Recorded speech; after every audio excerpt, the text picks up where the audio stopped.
Bonjour, c'est vendredi aujourd'hui, vendredi des Carême. J'aimerais vous parler du chemin de croix.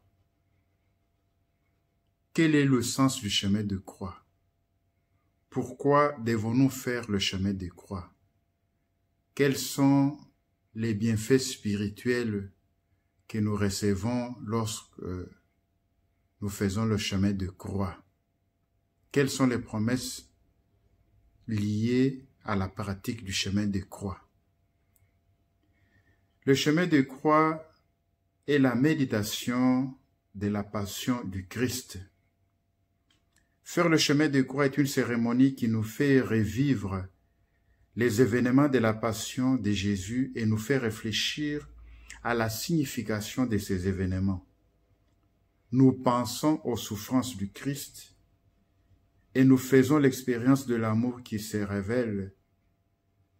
Nous faisons l'expérience de l'amour qui révèle son attitude. La méditation de la passion du Christ éveille en nous un sentiment de compassion et de gratitude envers le Seigneur qui nous a aimés jusqu'au bout. Le chemin de croix nous fait vivre avec amour notre propre croix. Vous savez que Jésus a dit, « Celui qui veut venir derrière moi, qu'il renonce à lui-même et qu'il prenne sa croix et qu'il me suive. » Nous trouvons dans l'exemple du Christ l'attitude que nous sommes invités à vivre à notre tour. C'est ainsi que nous participons à la croix du Christ. Nous pouvons faire le chemin de croix seuls, en famille, en communauté, à la paroisse, voire même au niveau diocésain. Faire un chemin de croix procure des grandes grâces. Le chemin de croix nous permet de commenter de façon très concrète la passion de notre Seigneur Jésus-Christ et de méditer sur chaque station. Lorsque nous méditons sur les événements de la vie de notre Seigneur Jésus-Christ, particulièrement sa passion, nous ne pensons pas seulement aux méchants d'hier, aux bourreaux d'hier. Nous pensons également à ces bourreaux qui s'ignorent, c'est-à-dire nous. Nous devons le savoir avec certitude que toutes les fois que nous cédons à l'injustice, à l'égoïsme, à la vengeance, à la colère, à la méchanceté, à l'impudicité, au racisme, au viol, au détournement, et à d'autres mots encore, c'est comme si nous les faisions à Jésus directement. Chaque fois que nous sommes vantards, orgueilleux, chaque fois que nous commettons un péché mortel, c'est une épine de plus que nous enfonçons dans son front.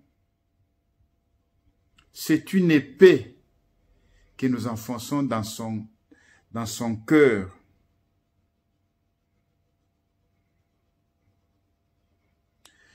Il y a des saints et des mystiques qui ont vécu de manière très particulière la passion de Jésus.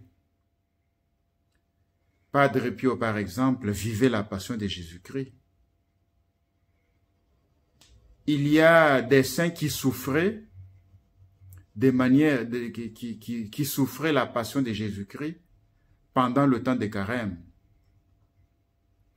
Pour ne parler que de notre pays, le Congo, Kinshasa, je connais particulièrement une sœur de Notre-Dame des Grâces de Chilomba. Elle répond au nom de sœur Joséphine Nsoulou. pendant ce temps de carême et surtout de la passion, elle saigne abondamment. Elle souffre avec Jésus-Christ. En 2004, je l'avais visitée et elle avait une sœur qui veillait sur elle, qui l'accompagnait. Ils m'amenèrent dans sa chambre et l'évêque avait permis qu'il y ait même le Saint-Sacrement. Alors j'avais vu, moi j'étais arrivé au mois de septembre, et autour du 15, 20, je ne me rappelle pas exactement. Mais il y avait des traces de sang, des traces de sang dans sa chambre que j'avais trouvées sur les pavements. Donc, il y a des âmes privilégiées, c'est une façon de parler, mais elles souffrent, hein, qui partagent la passion de notre Seigneur Jésus-Christ. Le chemin de croix est une dévotion catholique. Il ne fait pas partie de la liturgie de l'Église, mais c'est une dévotion très recommandée par plusieurs papes. La méditation de la Passion pendant la célébration s'est faite d'une manière concrète en parcourant un trajet des stations. Le corps est associé à la méditation. Celle-ci est aidée aussi par les représentations, peintures aux monuments, des différentes stations. La marche et les récitations des formules soutiennent la pensée. C'est une forme de prière plus facile et plus populaire que l'oraison. Et quand est-ce que le chemin de croix a commencé dans l'Église? En tout cas, tout commence au XIVe, au XVe siècle avec les franciscains, qui prirent l'initiative d'inviter les fidèles qui venaient en pèlerinage à Jérusalem à participer à la passion de Jésus en allant du tribunal des Pilates au calvaire. Puis, à partir du XVe siècle, pour ceux qui ne pouvaient pas aller à Jérusalem, ils firent des représentations des épisodes de la passion du Christ pour que l'on puisse méditer les souffrances de Jésus. Les franciscains diffusèrent cette dévotion, comme ils les firent pour la crèche de la Nativité.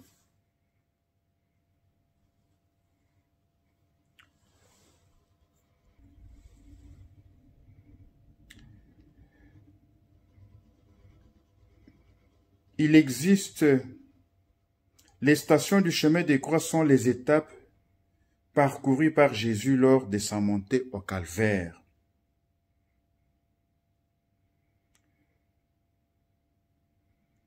La procession est suivie par les fidèles qui tiennent des bougies allumées et elle fait le tour de la paroisse ou de l'église. Les stations du chemin de croix sont les étapes du chemin parcouru par Jésus lors de sa montée au calvaire. Le nombre des stations varia jusqu'à la fin du XVIIe siècle, où il fut fixé à 14. Ce sont les papes Clément XII et Benoît XIV qui fixèrent la forme de cette dévotion. Benoît XIV, en 1792, a demandé qu'on la développe. Cependant, l'Église n'en a jamais fait une liturgie proprement dite.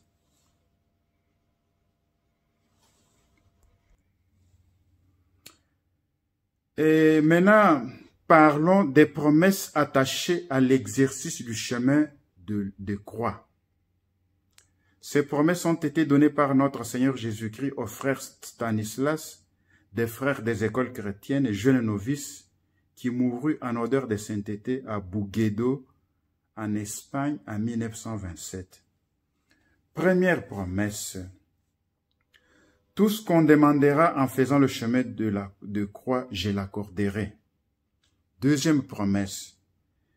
Je promets la vie éternelle à tous ceux qui, avec des sentiments de compassion, font de temps en temps le chemin de croix. Troisième promesse. Je les suivrai partout pendant leur vie et je les secourrai spécialement à l'heure de la mort. Quatrième promesse. Quand bien même ils auraient des péchés plus que l'herbe dans les champs et que des sables dans la mer, par le chemin de croix, tout leur sera effacé. Cinquième promesse. Ils auront une gloire spéciale dans le ciel, ceux qui souvent auront fait le chemin de croix. Sixième promesse. Je les délivrerai du purgatoire si toutefois ils y vont, le premier mardi ou vendredi après leur mort. Septième promesse. Je les bénirai à chaque chemin de croix, et ma bénédiction les suivra partout sur la terre, et après leur mort au ciel, pour toute l'éternité. Huitième promesse. À l'heure de la mort, je ne permettrai pas aux démons de les tenter. J'enlèverai tout pouvoir aux démons afin que les mourants reposent tranquillement dans mes bras. Neuvième promesse. S'ils font le chemin de croix avec un véritable amour, je ferai de chacun d'eux un ciboire vivant dans lequel je me plairai à répandre mes grâces. Dixième promesse. J'aurai les yeux fixés sur ceux qui font souvent le chemin de croix. Mes mains seront toujours ouvertes pour les protéger. Onzième promesse. Comme je suis cloué sur la croix, ainsi je serai toujours avec ceux qui m'honorent fréquemment en faisant le chemin de croix. Douzième promesse. Ils ne pourront plus se séparer de moi, car je leur donnerai la grâce de ne plus pécher mortellement. Treizième promesse. À l'heure de la mort, je les consolerai par ma présence et nous irons ensemble au ciel. La mort sera douce à tous ceux qui m'auront honoré durant leur vie en faisant le chemin de croix. Quatorzième promesse. Mon âme sera pour ces âmes comme un bouclier protecteur. Elle les secourra toujours. Donc voilà les 14 promesses que notre Seigneur Jésus-Christ, les choses qu'il a promises à tous ceux qui pourront faire le chemin de croix. Il y a certaines personnes qui le font pratiquement chaque jour. Ils ont un petit chemin de croix, un chemin de croix abrégé, mais ils méditent la passion de notre Seigneur Jésus-Christ. Et vous savez très bien que nous recevons beaucoup de mérites et beaucoup de grâces lorsque nous méditons sur la passion de Jésus-Christ. Et les prières les plus puissantes se basent certainement, vous le savez, sur la passion de notre Seigneur Jésus-Christ, parce que nous sommes sauvés par la passion de Jésus-Christ. Donc, je vous invite à aimer le chemin de croix et à ne pas le manquer pendant ce temps de carême et même pendant toute l'année, à avoir cette pratique, cette habitude. Si nous n'arrivons pas à méditer, à faire des longues méditations, même des très brèves méditations sur la passion de notre Seigneur Jésus-Christ suffisent. Et je ne peux pas terminer le discours sur le chemin de croix sans parler des indications du directoire sur la piété populaire et la liturgie, principes et orientations. Ça a été publié en 2001 par la Congrégation pour le culte divin et la discipline des sacrements. D'ailleurs, c'est le document de base. J'aurais pu commencer par ces documents. La Via Crucis peut être considérée comme la synthèse d'un certain nombre de dévotions qui remontent au Moyen-Âge. Le pèlerinage en Terre Sainte durant lequel les fidèles se rendent sur le lieu même de la Passion du Seigneur, l'évocation des chutes du Christ sous le poids de la croix et celle du chemin de croix douloureux du Christ, qui est marquée par une procession accomplie d'église en église, en mémoire des étapes parcourues par le Christ durant sa passion. La dévotion aux stations du Christ qui se réfère aux différents endroits où le Christ fut contraint de s'arrêter au long du chemin qui le conduisait au calvaire, soit à cause de l'attitude de ses bourreaux, soit du fait de l'épuisement de ses forces physiques, ou encore parce qu'il manifestait son amour envers les hommes et les femmes, qui assistaient à sa passion en s'efforçant d'établir un dialogue avec eux. Dans sa forme actuelle, déjà testée dans la première moitié du XVIIe siècle, la Via Crucis est constituée des 14 stations. Cette dévotion qui fut surtout diffusée par saint Leonardo da Porto Maurizio est approuvée par le Saint-Siège et enrichie d'indulgences. La Via Crucis est un chemin tracé par l'Esprit Saint, ce fait divin qui brûlait dans le cœur du Christ, et le poussait à marcher vers le calvaire. Elle est aussi un chemin vénéré par l'Église qui a conservé le souvenir très vif des paroles et des événements qui ont marqué les derniers jours de son époux et Seigneur. De plus, des expressions très variées qui caractérisent la spiritualité chrétienne sont présentes dans le pieux exercice de la Via Crucis. Ainsi, la conception de la vie en tant que chemin ou pèlerinage à accomplir, ou comme un passage à travers le mystère de la croix, de l'exil de cette terre vers la patrie céleste. Le désir de s'unir profondément à la passion du Christ et les exigences de la sequela Christi, qui pour le disciple consiste à marcher derrière le Maître, en portant chaque jour sa propre croix. Toutes ces raisons permettent d'affirmer que la Via Crucis est un exercice de piété particulièrement adapté durant le temps de carême.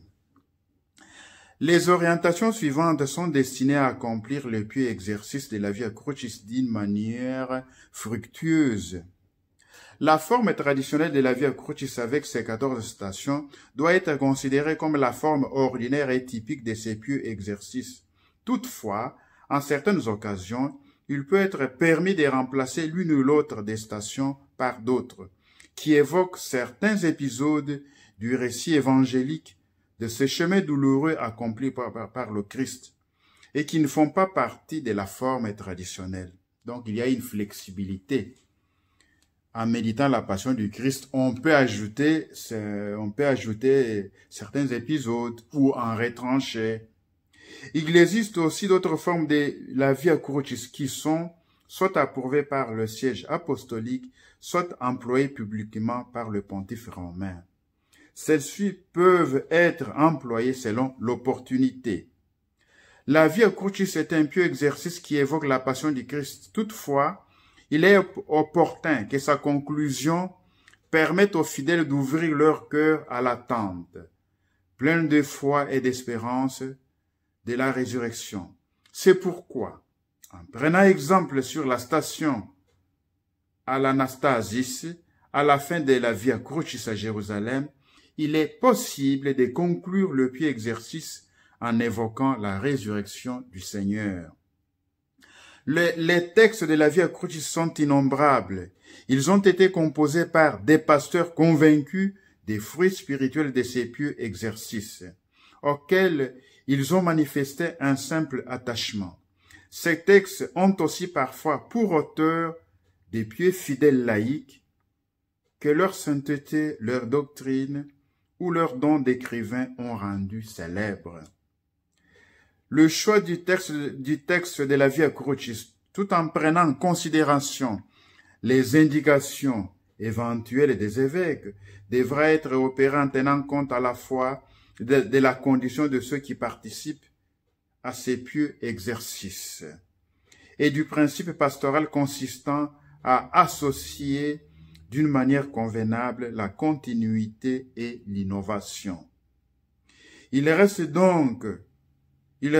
que dans tous les cas, les choix devraient être toujours se porter des préférences sur les textes qui contiennent des citations bibliques judicieusement choisies et qui sont écrits dans un langage à la fois noble et simple. L'effet d'accomplir la Via Crucis d'une manière sage et équilibrée, en alternant les textes lus, le silence, les chants, la procession entre les stations et les arrêts permettant la méditation, permet à ces pieux exercices de porter tous ses fruits spirituels. Seigneur Jésus-Christ, toi qui as souffert ta passion, sauve-nous aujourd'hui par ta passion. Que ton sang coule sur notre monde, que ton sang coule sur moi en ce moment pour me purifier. Que ton sang coule sur tous les auditeurs, tous ceux qui pourront écouter cette vidéo. Que ton sang, Seigneur Jésus-Christ, puisse les libérer, puisse les guérir de tous les maux dont ils souffrent. Que ton sang, Seigneur Jésus-Christ, les purifie, les lave, les console, les sanctifie. Que ton sang, Seigneur Jésus-Christ, puisse casser tous les liens de tous ceux qui écouteront cette vidéo. Que ton sang puisse casser tous les liens, Seigneur Jésus-Christ, qui empêchent la réalisation totale et plénière de leur existence. Seigneur Jésus, ton sang, que ton sang, que l'eau et le sang qui ont jailli de ton cœur, le vendredi saint, ces jours-là, sur le Golgotha, puisse couler sur moi, puisse couler sur notre monde, afin que notre monde retourne auprès de toi, que notre monde puisse se convertir, que tout le cœur endurci puisse se convertir, que ceux qui sont convertis puissent persévérer, que ceux qui sont en train de persévérer puissent se sanctifier. Merci Seigneur Jésus-Christ pour tout ce que tu feras aujourd'hui vendredi. Merci Seigneur Jésus-Christ pour tout ce que tu feras. Reçois toutes les prières que les fidèles catholiques à travers le monde pourront faire aujourd'hui en faisant la Via Crucis, Seigneur Jésus. Reçois aussi les souffrances de tant de personnes qui souffrent à travers le monde, de tant de personnes qui portent leur croix dans le silence, Seigneur Jésus-Christ. Bénis-les, Seigneur. Père éternel, j'unis en ces moments-ci les souffrances de toutes les âmes victimes à la passion de ton Fils Jésus-Christ, et je t'offre tout ceci pour le salut du monde, pour le bien de l'Église catholique, Seigneur mon Dieu, qu'elle puisse toujours évangéliser. Amen. Loué soit Jésus-Christ.